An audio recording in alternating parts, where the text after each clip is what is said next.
तुम्ही जर 7 दिवसांचे गुरुचरित्र पारायण करत असाल तर 7व्या दिवशी तुम्हाला उद्यापन म्हणजे सांगता करायची आहे आणि जर 3 दिवसांचे पारायण करत असाल तर 3ऱ्या दिवशी तुम्हाला उद्यापन करायचं आहे।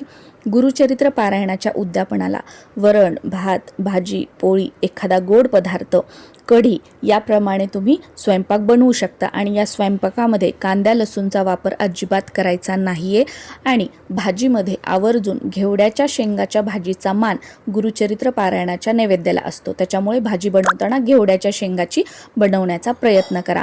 घेवड्याच्या शेंगा म्हणजे वालाच्या शेंगा नाही, घेवड्याची शेंग वेगळी असते आणि गोड पदार्थ बनवताना त्यामध्ये आवर्जून महाराजांच्या आवडीचा पदार्थ बनवावा, जसं की खीर किंवा बेसनाचे लाडू। पण हे शक्य नसेल तर इतर कोणताही गोड पदार्थ तुम्ही बनवू शकता। आणि या पारायणाच्या उद्यापनाला 3 नैवेद्य वाढून घ्यायचे आहेत आणि त्या दिवशीचं म्हणजे 7 दिवसाचं पारायण असेल तर 7व्या दिवशीचे अध्याय वाचून घ्यायचे सगळे, 3 दिवसांचं पारायण असेल तर 3ऱ्या दिवशीचे जे काही अध्याय आहेत ते सगळे वाचून घ्यायचे।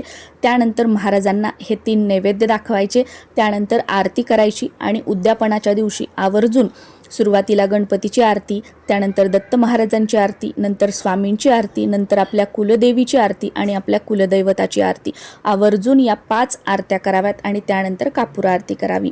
व हा जो दाखवलेला नैवेद्य आहे, तुमच्या आजूबाजूला जर तुम्हाला गाय मिळत असेल तर त्यातील एक नैवेद्य गाईला खाऊ घालायचा आहे।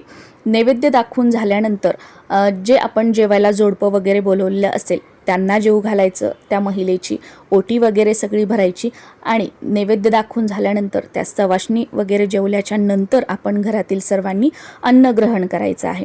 आता तुम्हाला एखादं जोडपं वगैरे उद्यापनाला मिळालं नाही तर तुम्ही जेव्हा आपण नैवेद्य वाढतोय तर त्याच वेळेला कोरडा शिदा काढून एका ताटलीमध्ये घ्यायचा आणि तो शिदा जिथे आपण नैवेद्य वगैरे दाखवलेला आहे, पारायण केलेला आहे तिथे ठेवायचा। त्या शिद्याला हळद कुंकू वगैरे अर्पण करायचं, त्या शिद्याला नमस्कार करायचा आणि त्या दिवशी आपल्याला जोडपं मिळालं नाही म्हणून हा शिदा एखाद्या गोरगरीब कुटुंबाला तुम्हाला द्यायचा आहे, जेणेकरून त्यांचं 1 दिवसाचं जेवण जे आहे ते आपल्या शिद्यामध्ये होईल। आणि असं कुणी घेणारं शिदा तुम्हाला मिळालं नाही तर तुमच्या घराच्या आजूबाजूला कुठे दत्त मंदिर असेल तर तिथे जाऊन तुम्हाला ते अर्पण करायचं आहे आणि राहिलेले नैवेद्य आपण घरातील सर्वांनी प्रसाद म्हणून ग्रहण करायचे आहेत। आणि गाय जर नाही मिळाली तर ते तिन्ही नैवेद्य आपण घरात सर्वांनी प्रसाद म्हणून ग्रहण करायचे आहेत, पण बाहेरच्या व्यक्तींना ते नैवेद्य खायला द्यायचे नाही किंवा खरकट्यामध्ये सुद्धा ते नैवेद्य टाकायचे नाही, पायंदळी येतील असे सुद्धा ते नैवेद्य दाखवायचे नाही, घरातील सर्वांनी ते ग्रहण करायचे आहेत।